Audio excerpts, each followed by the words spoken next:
Jace appeared in my life via a friend of mine who I was working on another movie with, actually. And he was like, oh, I was like, what are you reading? You know, because as actors, sometimes we just wander around sets with other scripts just to sort of make it seem that we're really important. As you would. As you, exactly, going, yeah, no, this isn't the only thing I've got going on, just so that you know. I actually write scripts just so that I can do that sometimes. And so I was like, what is that? And he told me, he was like, oh, it's this movie based on a series of books, City of Bones, you know, I want to play Jace. I was like, great, character sounds wicked, you know, dude, that would be great for you. Okay. And then I sort of just forgot about it. And then it came back to me. He came back to me via, I was in Los Angeles for pilot season, and I was asked, it was the day before I was due to leave to go back home, back to England, and I was asked to go in, and I was like, sure. And the sides were like, said, the description of Jace was, he's a cross between Spider-Man and Jim Morrison. And I was like, yeah, I love this. I think that's awesome. So then I did the audition, expected nothing. I mean, I was like, you know, you always expect no in this industry. And then got a call, they're like, a week away, they want you to come in for 1 day camera test. And I was like, wicked. So read all the books and, yeah, tested, and, you know, that's how Jace came to me.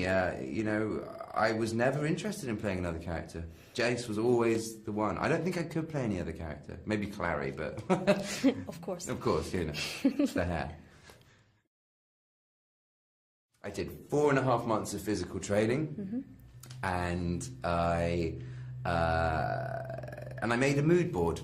I made a mood board of pictures of fan art, of pictures of myself, of pictures of inspirations for Jace's aggression I found came from James Hetfield of Metallica, Kurt Cobain, and then he has this sort of vulnerability that Heath Ledger had, and that River Phoenix had, and that young Johnny had, and young, you know, particularly even like young Ryan Gosling. So I just had that, and I had that up in my trailer every day. I sort of like, who am I going to be today? Yeah. Acting is a challenge for me. I find it very difficult. It's not something that comes very naturally to me. Okay. I love to do it, and I love to work at it, and I love to push myself. But it's not. I'm very self-deprecating. I'm very self-critical, and performance only enhances that, because I'll be the guy that goes behind the monitor and goes, no, I can't. That's not good enough. We have to do it again. And Harold would be like, no, it's fine. And be like, no, that's we can't use that. We have to go again. Or I'll just get really grumpy. I'll be like, oh, like really angry with myself.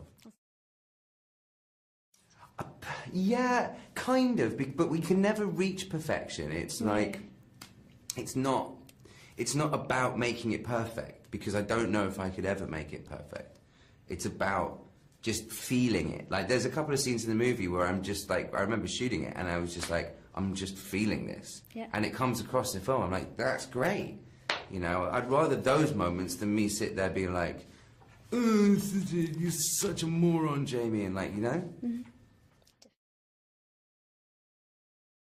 I thought, oh no. I thought, that's not true. They'll fix that. They'll fix that up in subsequent books, which they do. Spoiler alert, if anyone hasn't read the books.